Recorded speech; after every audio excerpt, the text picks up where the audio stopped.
আসসালামু আলাইকুম। New laptop টুলসের পক্ষ থেকে সবাইকে শুভেচ্ছা ও স্বাগতম। আমি মোহাম্মদ আফজল হোসেন আবারও চলে আসলাম আজকে আরেকটি ভিডিও নিয়ে। তো আমাদের হাতে আছে হচ্ছে একটি ডেল বর্ডারলেস মনিটর এবং এটির মডেলটি হচ্ছে S2218H। তো এইটা আমাদের অনেকগুলো ভিডিও আছে অলরেডি বর্ডারলেস নিয়ে, তো এটা একটু ভিন্নতা আছে, এটাকে আমরা বলি ডাবল ইমেজ। তো এটাই দেখবো আজকে। তো আজকে আমরা দেখবো এটার সমস্যাটা কী এবং সমাধান কী। অলরেডি অনেকগুলো ভিডিও আছে এই চ্যানেলে। তো চলুন আমরা এটাকে পাওয়ার দিই, তারপরে দেখি যেটা সমস্যাটা কী। আর সমস্যা দেখতে হলে অবশ্যই আমাদের 12 ভোল্টের অ্যাডাপ্টার, হ্যাঁ পাওয়ার দেওয়া আছে। তো অন করি, অন পাওয়ার দিলাম, একটু কাছে আসতে হবে সম্ভবত। এই দেখুন চলে আসে আমাদের পাওয়ার এবং ইমেজ। এই হলো আমাদের ডাবল ইমেজ আমরা বলে থাকি।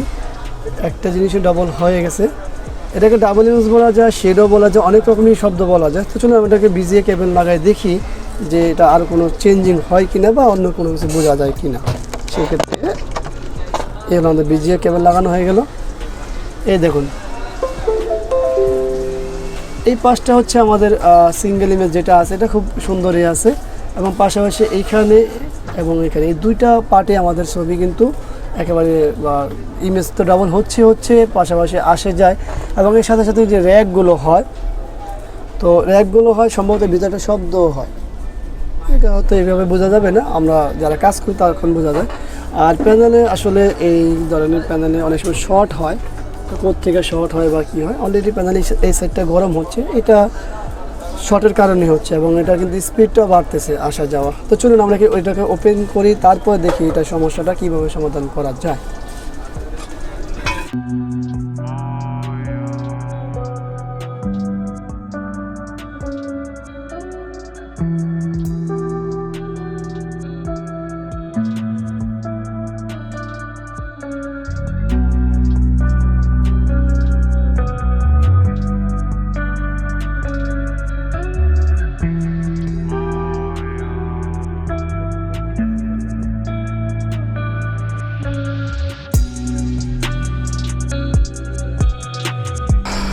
এই হলো আমাদের কভার খোলা হয়ে গেল। তো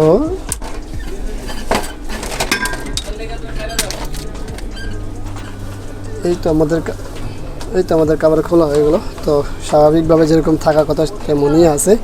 তো এখন পুরো পার্টটি খুলতে হবে, আর পুরো পার্ট খুলতে হলে বরাবরের মতো সব কাজগুলি ওপেন করতে হবে, সব জিনিসগুলো।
হয়তো আমাদের প্যানেলটা খোলা হয়ে গেল সম্পূর্ণ। তো এখানে দেখা যাক যে কোনো কিছু আছে কি না।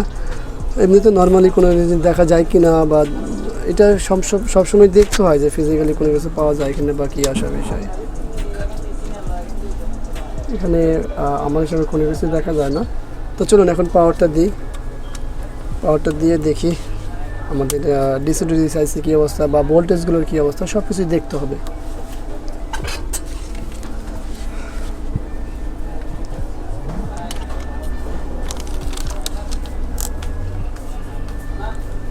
এই তো আমাদের স্বাভাবিক বিষয়টা, ডাবল ইমেজ আছে। এখন আমাদের আইসিতে হাত দিয়ে দেখতে হবে কেমন গরম হয়। আইসিটা অতিরিক্ত হিট হচ্ছে।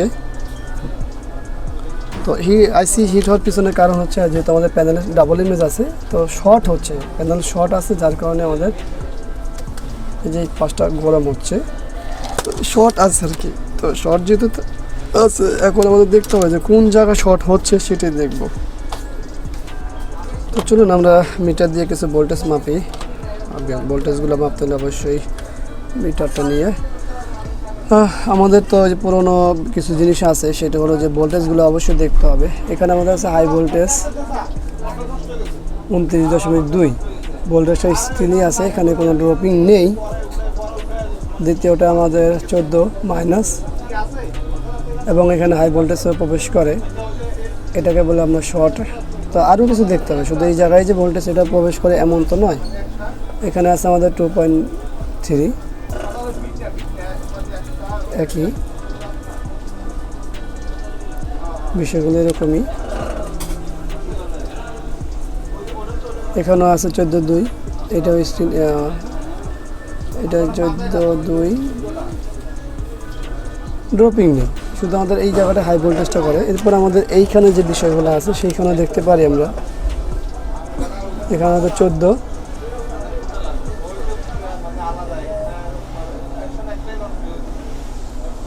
প্রচণ্ড গরম হচ্ছে আইসিটি।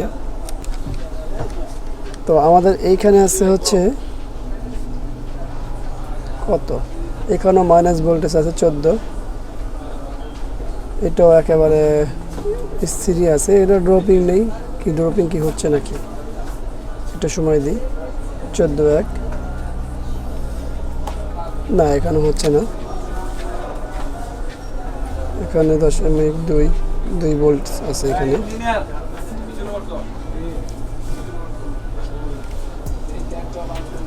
তো এখানে আমরা শুধুমাত্র একটা জায়গায় পেলাম মাইনাস ভোল্টেজের ড্রপিং আছে। এখন এই হাই ভোল্টেজে এখানে কি আছে, এখানে না, শুধু এখানে পেলাম যেটা এখানে হয়েছিল, এটা না, পরেরটা পেয়েছিলাম আমরা হাই ভোল্টেজ প্লাস এখানে মাইনাস ভোল্টেজ প্রবেশ করে। তো যাই হোক, আমরা ওই দেখছিলামই তো, পেলাম এখানে শর্ট। তো এখন দেখি যে শর্টটা কোত্থেকে হচ্ছে। অনেক সময়ের পর আমরা একটা রেজাল্ট বের করছি, কিন্তু রেজাল্টটা অত সুন্দর না, কিন্তু আসলে সে রেজাল্টটা কী সেটা আপনাদের সাথে শেয়ার করে নিই। তো পাওয়ারটা দিই, পাওয়ারটা দেওয়ার পরে দেখুন কী আসে।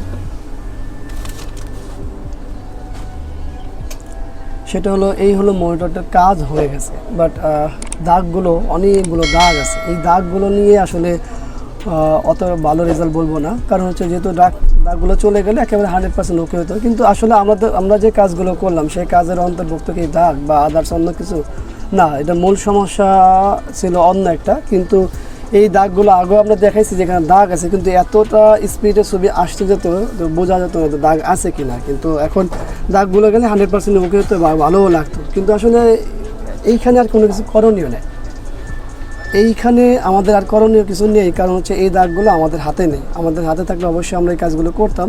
কিন্তু এই ভিডিওর মধ্যে দিয়ে একটি ইনফরমেশন আপনারা পাবেন, সেটি হলো যে ওই সমস্যাগুলো সমাধান হয়, কিন্তু এই 18H যেটা আছে আপগ্রেড মডেল, যেটা এই মডেলটাতে একটু সমস্যা করে প্যানেলগুলোতে, এই দাগগুলো অনেক সময় চলে আসে।